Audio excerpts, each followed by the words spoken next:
Well, it's not every day that a local manufacturer can actually take on the big players in any particular sector. And in this story, we learn how a small fish can swim in the same waters with the big sharks. I'm called Joseph Oging.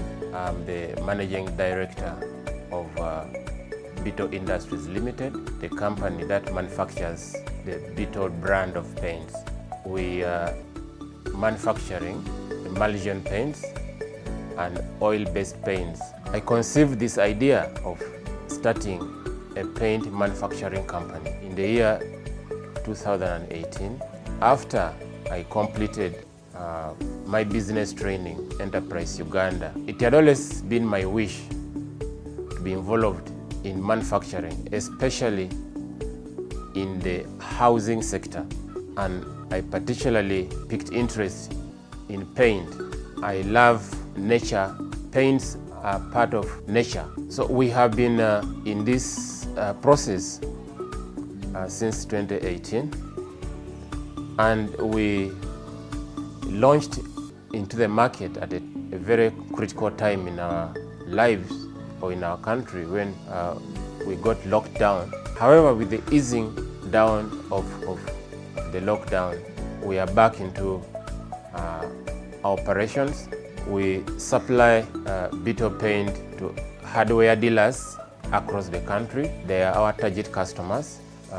We also supply to construction companies, private developers, and painters. We have also had our challenges, like any business. There are always challenges that come with it.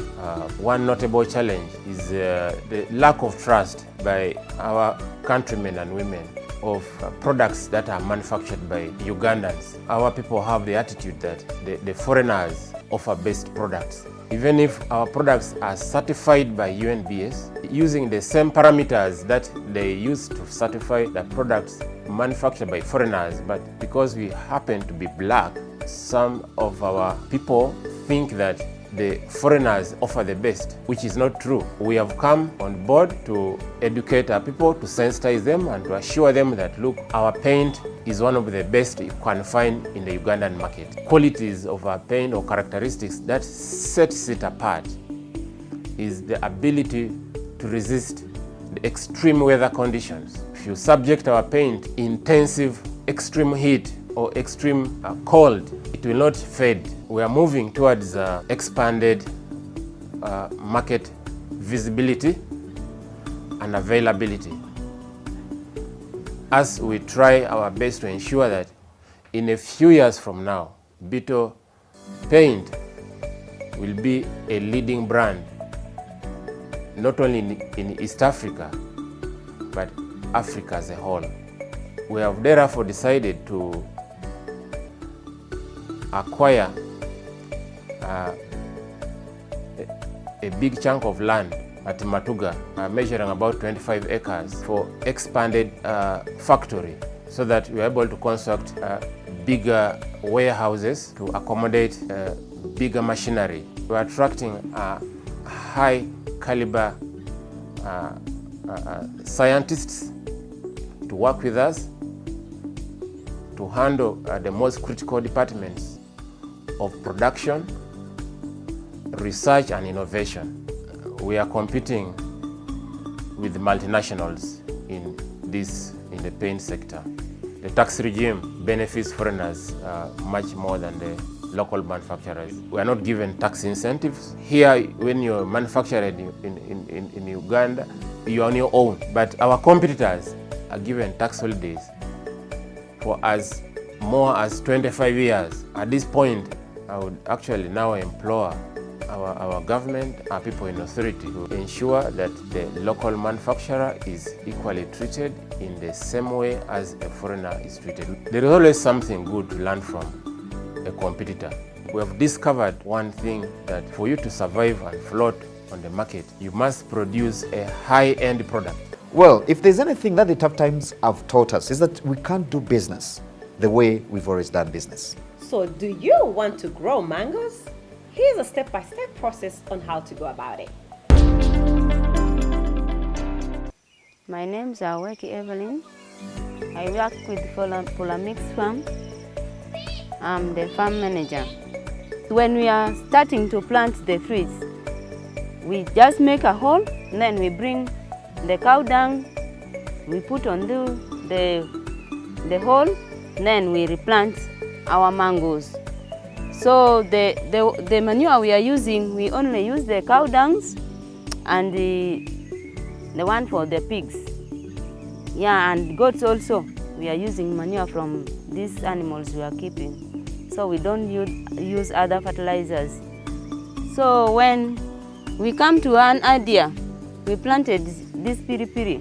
We are practicing organic farming, so we boil the piri-piri, then the juice from piri-piri we use for spraying, even to make the flies now get away from it, from the fruits. So we start spraying right from the what? From flowers. When the mangoes that bring out flowers, we start spraying.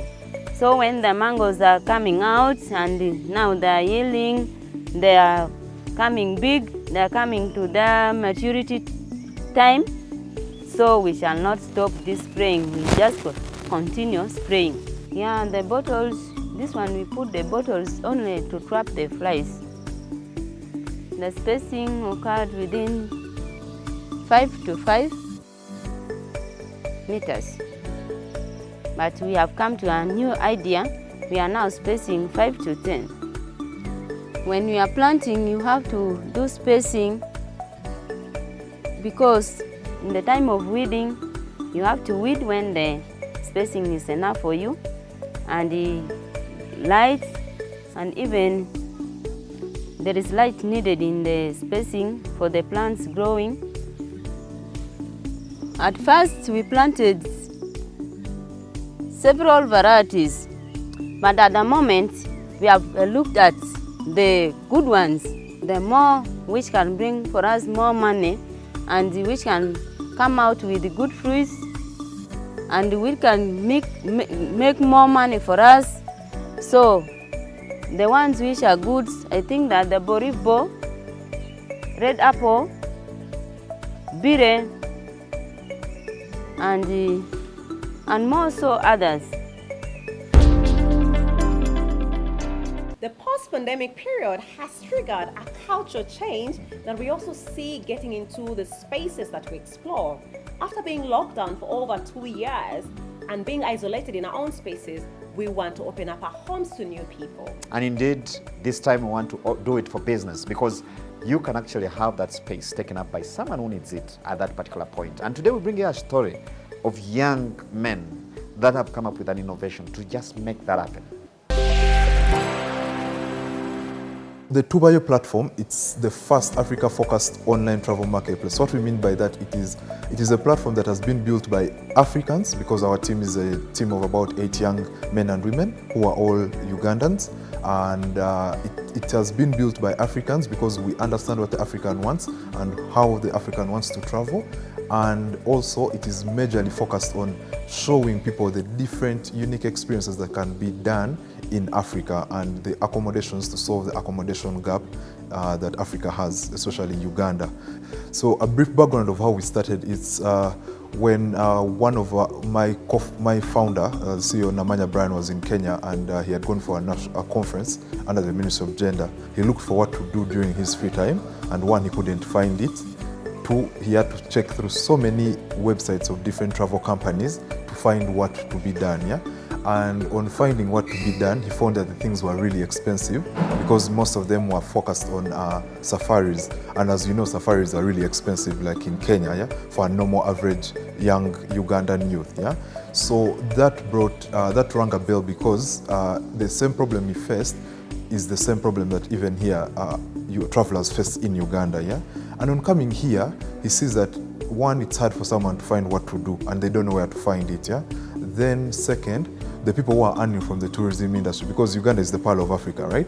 And if you see the people who are earning from the tourism industry or where the earning is directed, it is to the government and to the old men and women who own these big establishments like the hotels, the lodges, which us the young people don't have money to establish. Yeah? So the earning opportunity that the tourism industry presents in Uganda and Africa is in the limited hands of a few. And yet the youth are the biggest population, because the youth currently are 75% of the population. And if you're a young person out there who's looking to earn from the tourism opportunity, you also go to the Become a Host feature. It's both on the website and the application. You fill in your details, then attach images of either your experience or your home. And then us on the back end, we get to see it, verify it to make sure that the details are right. Are you charging the right price? Because we have seen people charging low prices for their accommodation, and some even charging really high. So we advise them, because right now we have gathered enough information to help us know what prices work. Then the accommodations are like apartments, 1 bedrooms, 2 bedroom. They can even be villas, your home in the village that you're not using. You can put it up on the platform because there's someone traveling to that location on a daily basis. So the person can book it and you earn extra income. So what makes us different from the Airbnbs and Booking.com? Yeah, first of all, I think the number one, what's really obvious is all those are not African platforms. Yeah, those are all foreign platforms. And so many people don't know even what Airbnb is in full. But our unique selling point to our travelers is that, one, we are Africa focused, so we understand what you need, right? And we have built this with you in mind. And in most cases, all the things that have come up on TwoBio have come up from the feedback that you, the African travelers, have given us. Yeah? Then 2, we enable payments across 10 local currencies. So you don't have to pay in your dollars, you know? You don't have to pay only using Visa, as these other platforms have made you. Because these platforms aren't built with you in mind. They're built for the foreign traveler who has access to good bank accounts and whatnot. But you, the Ugandan, the African, you want to use your mobile money. Yeah? So TwoBio enables you pay using mobile money. And thirdly, we offer both selection of experiences and accommodations, and all these are hosted by locals.